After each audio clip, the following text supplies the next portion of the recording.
SS में chapter number 15 economic development, उसमें page number 123 पर फैक्टर्स ऑफ प्रोडक्शन तक हमने किया था, राइट। अब हम पहुंचे हैं distribution of factors of production. Human wants are unlimited while resources to fulfil them are limited. लोगों को जितना मिले उतना कम है, अनलिमिटेड। उनकी इच्छाएं क्या है, अनलिमिटेड है, बट नेचुरल रिसोर्सेज तो लिमिटेड है। No nation of the world has resource in unlimited quantity. There will always be scarcity of factors of production. As a result, every country faces problems related to allocation of resources. World में ऐसी कोई भी country नहीं है जिसके पास कोई भी natural resource unlimited quantity में हो, ठीक है। इसलिए प्रोडक्शन के लिए जो रॉ मटेरियल चाहिए उसकी स्कार्सिटी कभी ना कभी तो होगी। हाँ, अभी नहीं है, बट कभी ना कभी तो होगी ही। So every country faces problems related to allocation of resources, ठीक है। मतलब रिसोर्सेज पाने के लिए हर एक कंट्री को कोई ना कोई प्रॉब्लम तो फेस करना ही पड़ता है।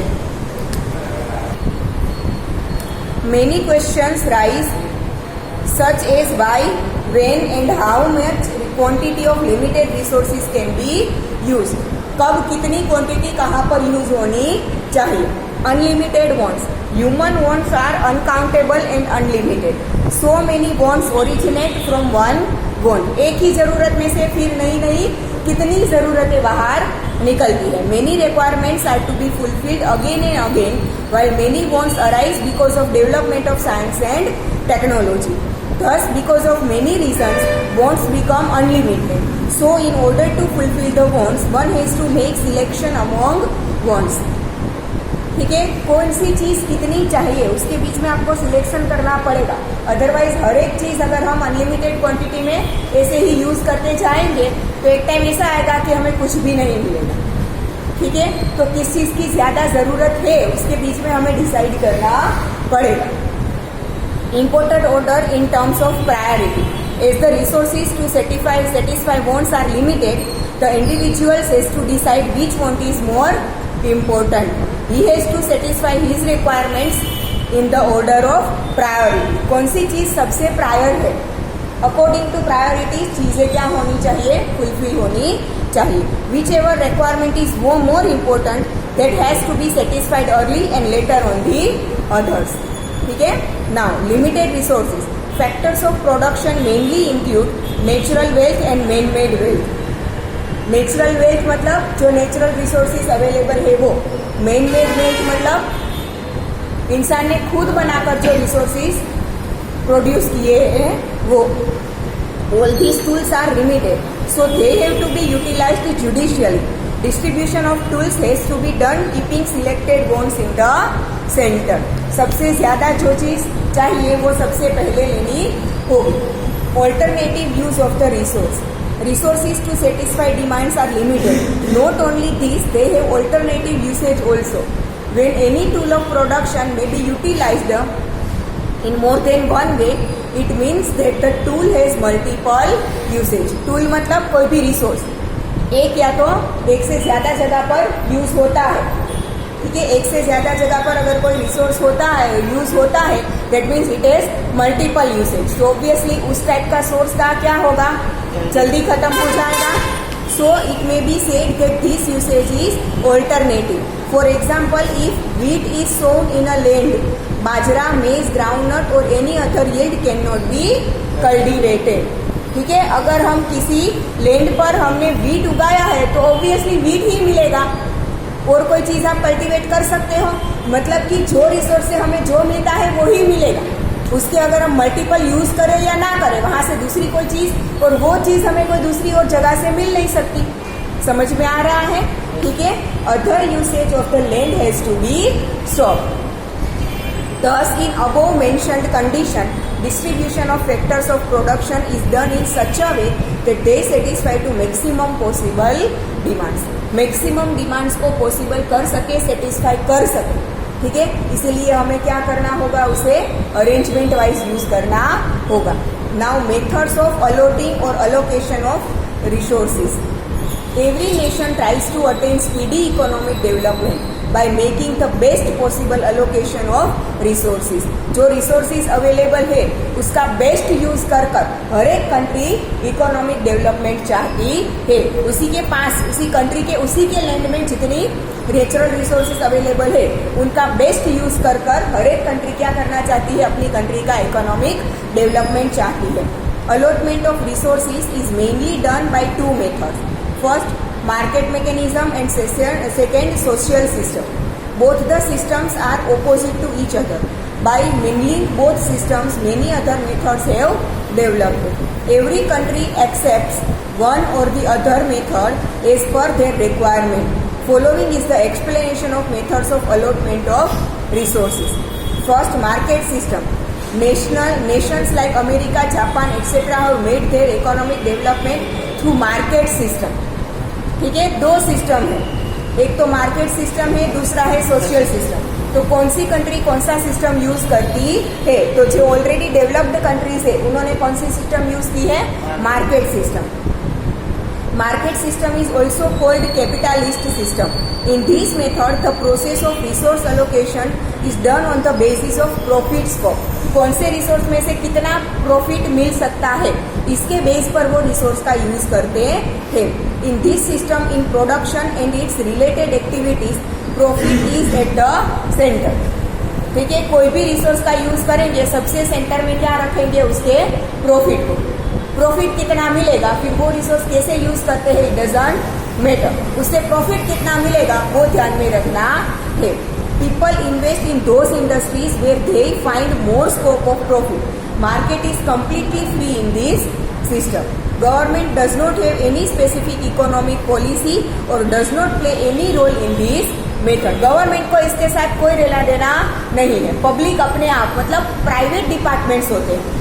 ठीक है. Competition plays a vital role in market system. In the competitive market, the owner has to increase working capacity to the greatest extent in order to obtain maximum profit. ठीक है, जो competition plays a vital role in market system. Obviously privatisation होगा तो लोगों के बीच में क्या होगा, ज्यादा से ज्यादा कंपटीशन होगा. जितना कंपटीशन ज्यादा होगा उतना ही लोग अपने प्रॉफिट के बारे में ज्यादा सोचेंगे. ठीक है. In the competitive market the owner has to increase working capacity to the greatest extent in order to maintain obtain maximum profit. Obviously किसी भी इंडस्ट्रीज को अपना मैक्सिमम प्रॉफिट चाहिए तो वर्किंग तो क्या करना होगा, ज्यादा करना होगा. ठीक है. Now, because of this method, many new researches are done and new methods of production are created. Obviously, जो पुरानी मेथड होगी उससे प्रोडक्शन करते जाएंगे तो प्रोडक्टिविटी इंक्रीज होगी नहीं. ठीक है. इसीलिए नए नए रिसर्चेस होते हैं, प्रोडक्शन के लिए अलग अलग मेथड्स का क्रिएशन होता है और वो मेथड से नई नई प्रोडक्ट्स बनाई जाती है. So production is the maximum. Because of this, fast economic development of the countries takes place. Thus, competition controls the whole market like an invisible hand. ठीक है. कंपटीशन की जो इनविजिबल हैंड है वही पूरे मार्केट को जकड़ कर रखता है. एक इंडस्ट्री से दूसरी अलग अलग प्राइवेट जो कॉर्पोरेशंस होते हैं वो सारे कॉर्पोरेशंस के बीच में क्या होगा, कंपटीशन होगा regarding to profit.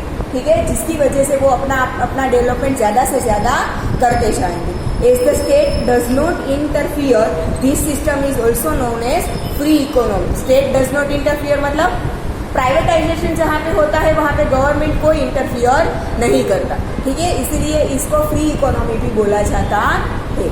Now features of market mechanism system. Ownership of resources of production is either individual और प्राइवेट. इंडिविजुअल मतलब एक ही इंसान का खुद का होगा या तो वो कोई प्राइवेट सेक्टर होगा. Profit is at the centre of economic activities in market system. सबसे ज्यादा किस पर ध्यान दिया जाएगा, प्रॉफिट पर. मतलब सारी सिस्टम के सेंटर में क्या होगा, प्रॉफिट होगा. Consumers get good opportunity of choice. अलग अलग प्रोडक्ट्स, बहुत सारी इंडस्ट्रीज अपने प्रॉफिट के बारे में सोचेगी तो ज्यादा से ज्यादा अच्छी प्रोडक्ट्स वो लोग रखेंगे मार्केट में. ठीक है. तो कंज्यूमर्स को चूज करने के लिए ज्यादा पॉसिबिलिटीज अवेलेबल होगी. ठीक है. Government interference is not there in this system. Distribution of resources is based on profit. Economic decisions are taken while keeping price mechanism in mind. Price अपनी प्रोडक्ट का क्या प्राइस होगा जिससे प्रॉफिट अच्छा मिल सके। और दूसरी चीज, प्रॉफिट अच्छा कब मिलेगा? चीजों की प्राइस बढ़ाने से प्रॉफिट अच्छा नहीं मिलेगा, ठीक है। सेलिंग जब सबसे ज्यादा होगा तो प्रॉफिट सबसे ज्यादा मिलेगा। और सेलिंग सबसे ज्यादा करने के लिए प्रोडक्ट की क्वालिटी क्या होनी चाहिए? सबसे ज्यादा अच्छी होनी चाहिए, ठीक है। तो ये प्राइस मार्केट को ध्यान में रखकर ही प्रोडक्शन किया जाता है। Now benefits of market mechanism system. Economic freedom of individual is protected in market system. Economically हर एक लोग क्या होगा? अपने आप फ्री हो गए, क्योंकि गवर्नमेंट को इंटरफियर नहीं करती। Resources of production are utilized to the greatest extent and efficiently.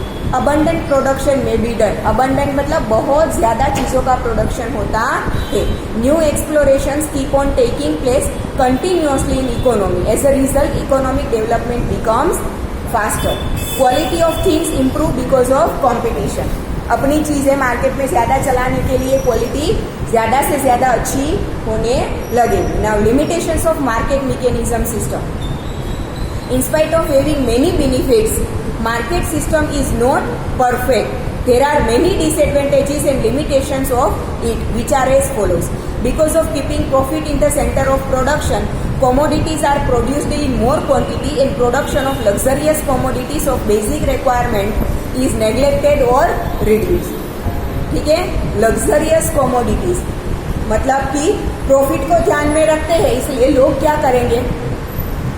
कम दाम में अच्छी से अच्छी चीजें बनाने की कोशिश करेंगे। तो चीजों की जो लग्जरी होती है वो क्या होता है? मेंटेन नहीं होती। लग्जरी मतलब लुक वाइज वो कितना होगा और कितना ज्यादा चलेगा, ये कोई ध्यान में नहीं रखता।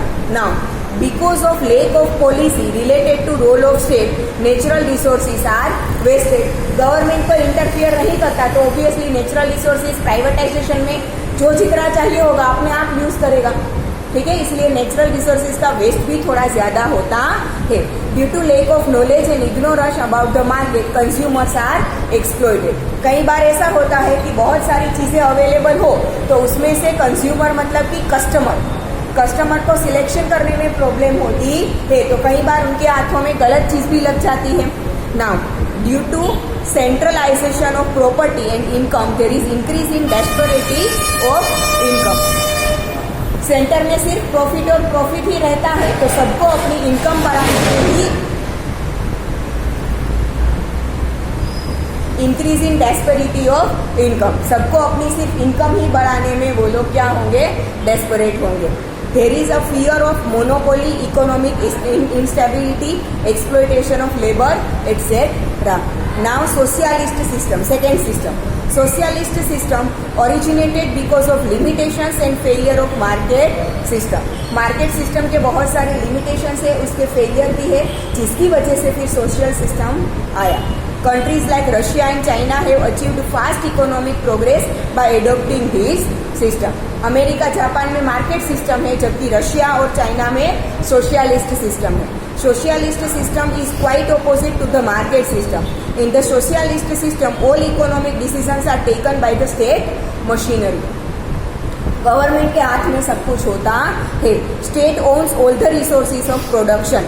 इन this system whole economy is managed by the state. हाँ, प्राइवेटाइजेशन होगा, ठीक है, लोग अपनी प्राइवेट इंडस्ट्रीज खोल सकते हैं, प्राइवेट सेक्टर खोल सकते हैं, बट उनके लिए उन्हें जो रॉ मटेरियल चाहिए, नेचुरल रिसोर्सेज चाहिए, वो उन्हें स्टेट गवर्नमेंट की परमिशन से लेने पड़ेंगे। समझ में आ रहा है?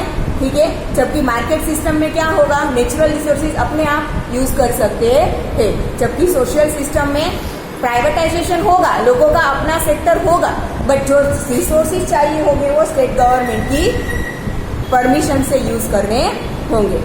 Now all the decisions pertaining to production, investment, resources distribution, production distribution etcetera are taken after after keeping the requirement of the society in mind. Society को कितनी रिक्वायरमेंट है उस हिसाब से ही प्रोडक्शन और मार्केटिंग होगा, ठीक है। हर एक अपने हिसाब से कितना भी प्रोडक्शन चाहे उतना नहीं कर सकते। ज्यादा से ज्यादा प्रोडक्शन लोग कब करते हैं? जब उनके मन में सिर्फ प्रॉफिट एंड प्रॉफिट हो। जबकि सोशलिस्ट सिस्टम में क्या होगा? मार्केट को ध्यान में रखकर प्रोडक्शन होगा, मतलब कि कितने रिक्वायरमेंट है उसी हिसाब से प्रोडक्शन होगा, ठीक है।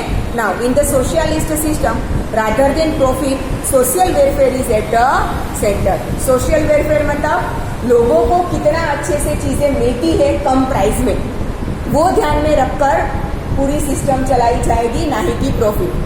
Clear. Now production of resources and their prices are decided by the state. कौन से कहाँ पर कितना प्रोडक्शन होगा और उसका प्राइस क्या होगा वो कौन डिसाइड करता है? स्टेट डिसाइड करता है।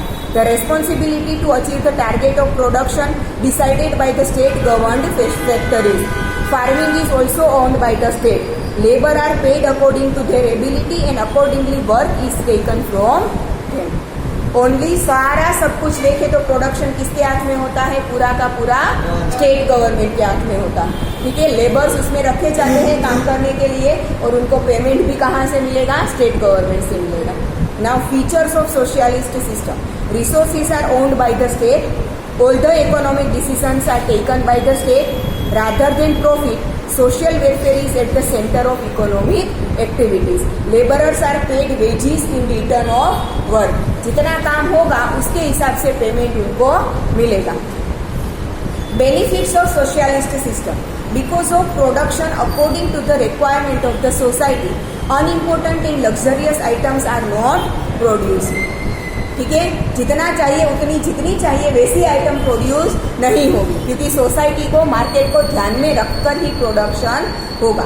As the decisions related to production are taken by the state, so wastage of resources is not there.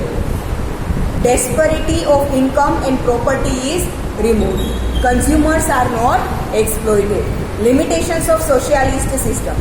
Socialist system which has come into existence with the noble intention of equal distribution and social welfare too has certain limitations. Market system में क्या था? Social welfare नहीं था, only profit को ध्यान में रखा जाता था और अनइक्वल डिस्ट्रीब्यूशन, ठीक है। जिसके पास मनी हो वो सारी अच्छी अच्छी चीजें खरीद सकता है, ठीक है। तो ये सब कुछ चीजें नेग्लेक्ट कर फिर सोशल सिस्टम बनाया गया था, फिर भी उसकी बहुत सारी लिमिटेशंस है। As the resources of production are owned by the state, people do not get encouragement and motivation to increase production. Resources सारे स्टेट के पास अवेलेबल होंगे तो लोगों को अपने हिसाब से प्रोडक्शन करना होगा तो वो कर सकेंगे नहीं। Due to lack of competition, contest and research do not get momentum in the economy. कोई कंपटीशन नहीं होगा तो नई नई प्रोडक्शन मेथड के बारे में रिसर्चेस भी नहीं होगा। There is lack of individual freedom in this system. Individual freedom नहीं होगी क्योंकि सारा कंट्रोल किसके हाथ में है? स्टेट गवर्नमेंट के हाथ में। Because of complete interference of state there is fear of bureaucracy, ठीक है। स्टेट गवर्नमेंट में जैसे यहाँ पे होता है ना, नेताओं के हाथ में होता है तो अपना घर भरो, लोगों का जो होना है वो हो, तो ये ब्यूरोक्रेसी होने का बहुत ज्यादा डर होता है। मिक्स्ड इकोनॉमी, दोनों सिस्टम जहाँ पर पैरेलल चलती हो। Mixed economic system attempts at removing the limitations of market system and social system and tries to assimilate in it good elements of both the system. दोनों के गुड एलिमेंट्स को ध्यान में रखकर मिक्स्ड सिस्टम बनाया जाता है ताकि दोनों की लिमिटेशंस को क्या कर सके? नेग्लेक्ट मतलब रिमूव कर सके, ठीक है। Mixed economy is such a type of economic system in which public and private sector को exist and both the sectors do not work as a competitor, rather they work as complementary to each another. Private sectors भी होंगे, government sectors भी होंगे। Government sector social system के ऊपर work करेंगे, जबकि private sector है वो मार्केट सिस्टम के ऊपर वर्क करेंगे और दोनों सिस्टम, दोनों सेक्टर के बीच में कोई कंपटीशन नहीं होगा। दोनों सेक्टर है वो एक दूसरे से पैरेलल काम करेंगे, एक दूसरे के हक में काम करेंगे, ठीक है। There is individual or private ownership in agriculture, trade, small consumer goods industry, etc. While basic key areas like heavy industries, factories, producing defense material, railway, electricity, roads, irrigation, etc. owned by the state. छोटी छोटी industries हो, छोटा production हो, agriculture हो, वो सारा individual होगा, मतलब कि प्राइवेट है। पर बहुत सारा बड़ा बड़ा हो, इलेक्ट्रिसिटी के अकॉर्डिंग हो, रोड का हो, फिर ये डिफेंस मिलिट्री मतलब कि हमारा जो भी डिफेंस सिस्टम है, फिर उसमें ये आर्मी भी आ जाती है। नेवी भी आ जाता है, एयरफोर्स भी आ जाता है, ये सब कुछ किसके अंडर होगा? गवर्नमेंट के अंडर होगा। ठीक है, तो ये सारा जो बड़ी बड़ी चीजें होगा एक हायर लेवल, वो सब कुछ किसके अंडर होगा? गवर्नमेंट के अंडर होगा। इंडिविजुअल के पास में होंगे बट स्मॉलर सेक्टर होंगे। हाँ, बड़ी बड़ी इंडस्ट्रीज भी होगी जो पार्टनरशिप में, मतलब इंडिविजुअल नहीं, मतलब प्राइवेट सेक्टर में चलती होगी। तो ऐसा भी होगा। ऐसा जरूरी नहीं है कि सारे हायर लेवल है वो गवर्नमेंट के पास ही होंगे। ठीक है, जैसे कि अहमदाबाद में आप टोरेंट देखो तो वो कंप्लीटली गवर्नमेंट नहीं है। हाँ, कंप्लीटली प्राइवेट है, प्राइवेट भी नहीं है। ठीक है, सेमी गवर्नमेंट है। ठीक है, तो ऐसी चीजें भी अवेलेबल होगी ना। In this system market is not completely free. Government lays control in different ways. For example, state lays heavy tax on production of unwanted things. जो चीजों की बहुत ज्यादा जरूरत ना हो, हाँ, जरूरतों पर बहुत कम क्वांटिटी में हो, रिक्वायरमेंट बहुत कम हो, उन चीजों पर हेवी टैक्सेस लगाए जाएंगे। ठीक है, ताकि प्रोडक्शन कंट्रोल में रहे। ठीक है ना। In the same way, industries in the backward areas are encouraged by giving subsidy, relaxation in tax, etc. ठीक है, जो बैकवर्ड एरिया के इंडस्ट्रीज होगी उसे क्या किया जाएगा? एनकरेज किया जाएगा, उनके टैक्सेस भी कम किए जाएंगे। जैसे कि आप बोलते हो गृह उद्योग, गृह उद्योग बोलते हैं ना, जो स्मॉलर लेवल पर चलते हैं उसे बैकवर्ड इंडस्ट्रीज बोलते हैं। ठीक है, उन्हें बहुत ज्यादा क्या किया जाएगा? एनकरेज किया जाएगा और उन पर टैक्सेस भी बहुत कम हो, ताकि लोग ज्यादा से ज्यादा वो काम करने के लिए इंस्पायर हो। ठीक है, thus mixed economy is such an economy system in which important place is given to economic planning in taking economic decisions. Coexistence of private and public sector is accepted in system. दोनों private और public, public मतलब government sector, दोनों का existence होगा। This system is also called controlled economic system because of the restrictions and control. Countries like India, France and England follow mixed economy. We so far studied about market system, socialist system and mixed economy as deciding factors for economic decisions and distribution of resources. There is no country in the world today where there is absolute market system or socialist system. हाँ, ज्यादा से ज्यादा economic development किसी एक system से होगा, but completely एक ही system पर पूरा कंट्री वर्क करता हो ऐसी कोई भी कंट्री नहीं है। जैसे कि हमने देखा कि अमेरिका और जापान है वो मार्केट सिस्टम पर काम करते हैं, बट कंप्लीटली मार्केट सिस्टम नहीं होगा।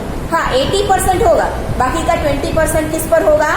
सोशल सिस्टम पर होगा। ठीक है, वैसे ही रशिया और चाइना कंप्लीटली सोशल सिस्टम नहीं फॉलो करते होंगे, थोड़ा बहुत तो मार्केट सिस्टम भी वहां पर होगा। तो एक भी ऐसी कंट्री नहीं है जो कंप्लीटली कोई एक ही सिस्टम पर बेस्ड वर्क करती हो।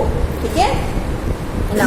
Both the systems have lost their individual features and have assimilated into mixed economy.